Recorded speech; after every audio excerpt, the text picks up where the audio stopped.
Hello viewers, book review and জবে স্বাগতম। আজকে আমরা একাদশ শ্রেণীর দ্বিতীয় সেমিস্টারের আধুনিক ভূগোল, যেটা সমরেন্দ্রনাথ মোদকের লেখা, সেই বইটাই রিভিউ করে দেখাবো।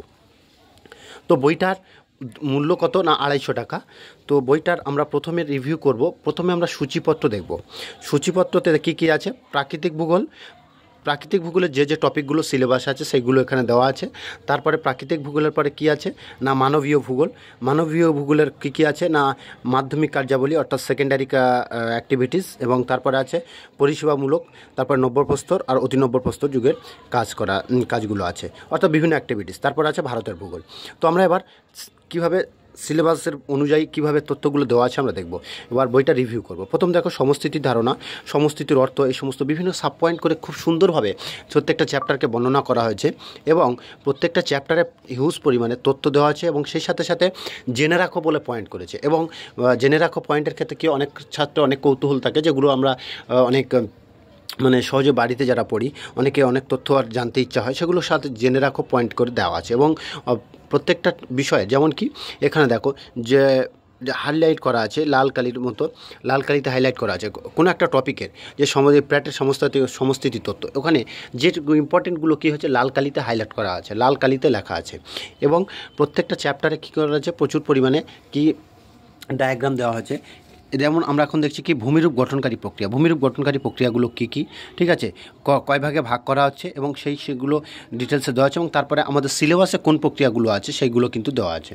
এখানে প্রত্যেকটা ভাঁজের ক্ষেত্রে কী করা হয়েছে না ডায়াগ্রাম দেওয়া আছে, এবং সেই সাথে সাথে ডায়াগ্রামগুলোর বর্ণনাও দেওয়া আছে, ঠিক আছে। এবং প্রত্যেকটা বর্ণনার সাথে যে ডায়াগ্রামগুলো খুব সুন্দরভাবে 3D ডায়াগ্রামের মাধ্যমে বোঝানোর চেষ্টা করা হয়েছে।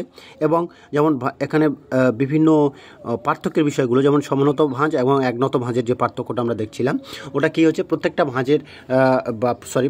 পার্থক্যের ক্ষেত্রে কী করা হচ্ছে পার্থক্যের ভিত্তি, অর্থাৎ কোন বিষয়ের উপর পার্থক্য হচ্ছে। যেমন সমনত ভাঁজ কী জন্য গড়ে উঠছে, সমনত ভাঁজ একনত ভাঁজ কেন গড়ে উঠছে, সমনত ভাঁজের বৈশিষ্ট্য, একনত ভাঁজের বৈশিষ্ট্য, এর হেলানো কোণ কত, হেলানো, এইভাবে কিন্তু পুরোপুরি বইটা এখানে হচ্ছে কি খুব সুন্দরভাবে পার্থক্যের বিষয়গুলো তুলে ধরা হয়েছে।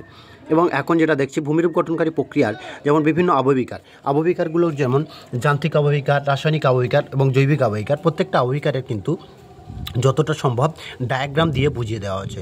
দেখো এখানে জৈবিক আবহবিকারগুলো ডায়াগ্রামের সাহায্যে বুঝিয়ে দিয়েছে।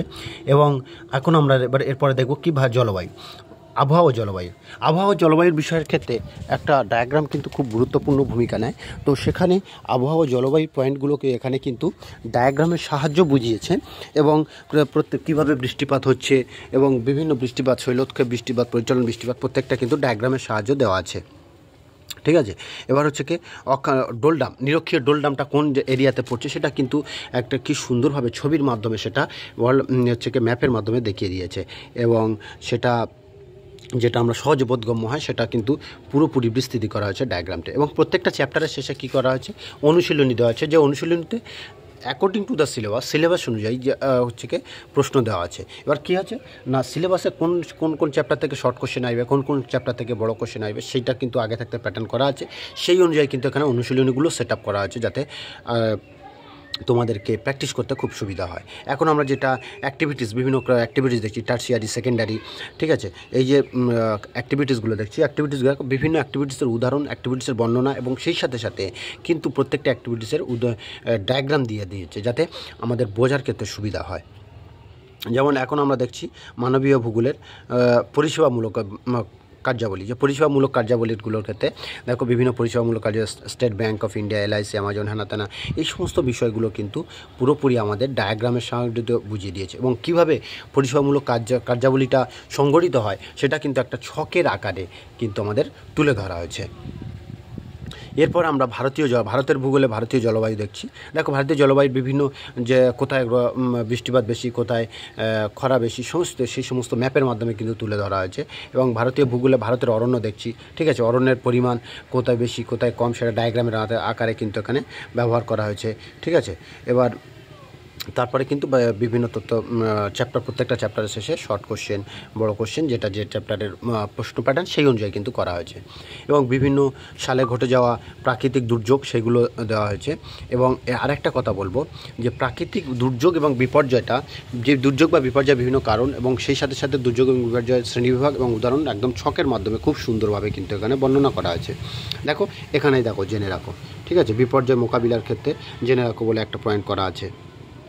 এবার আমরা কি দেখছি, পশ্চিমবঙ্গের দুর্যোগ প্রবণ এলাকা, অর্থাৎ পশ্চিমবঙ্গের কোন কোন এলাকাগুলোতে বেশিরভাগ ক্ষেত্রে দুর্যোগ ঘটে সেই সমস্তগুলো এখানে কিন্তু ম্যাপের আকারে দেওয়া হয়েছে।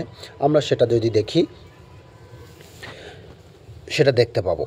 তো এবার যে পশ্চিমবঙ্গের দুর্যোগ প্রবণ এলাকায় দেখো, এবার যে ম্যাপগুলো দেখা হচ্ছে যা পশ্চিমবঙ্গের দুর্যোগ প্রবণ এলাকাগুলো দেওয়া আছে। আর লাস্ট আমরা যেটা সবথেকে গুরুত্বপূর্ণ, যে না 2024-এর নমুনা পত্র দুটো আমরা যে প্র্যাকটিস করার ক্ষেত্রে উপকার হবে।